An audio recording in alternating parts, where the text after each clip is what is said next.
in research when people are trying to compare and understand in data, let's say for example, is there a relationship between X and Y? So for example, can you measure that by going to education courses, you become a better teacher?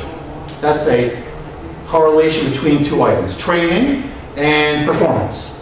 Okay? So if there's a very, very strong correlation, one of the correlation tests is called the Pearson R test, and a 1 is a perfect correlation. A negative 1 is a perfect inverse correlation. That means the more you train, the worse you become. And then anything in between, negative 1 and positive 1, is somewhere between a range on the negative correlation and positive.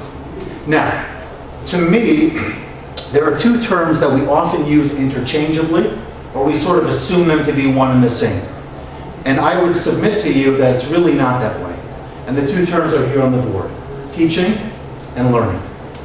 Now, for those of us who have big students in a classroom, which I think everybody here has, we know that there have been times where the Rebbe, the teacher, whomever, has taught.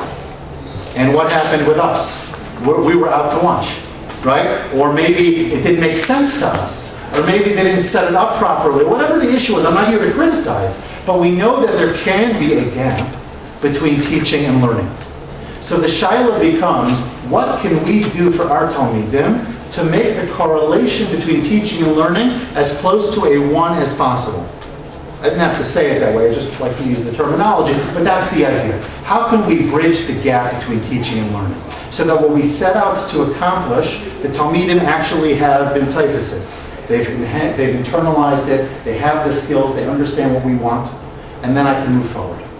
Okay, now some of the conversation in general will sort of branch out into areas that we can't really delve into. We can't go down, for example, differentiation. For example, meeting individual student needs. Of course, we have a range of ability in our class. We won't have the time, we'll barely have time to talk about this. We certainly aren't going to have enough time to talk about, well, what do I do if I see that I've taught a lesson and I've checked for understanding and I notice that somebody's not understanding it? What is my next step? Okay? Minimally, we know we have a problem. Minimally, we know we have a gap.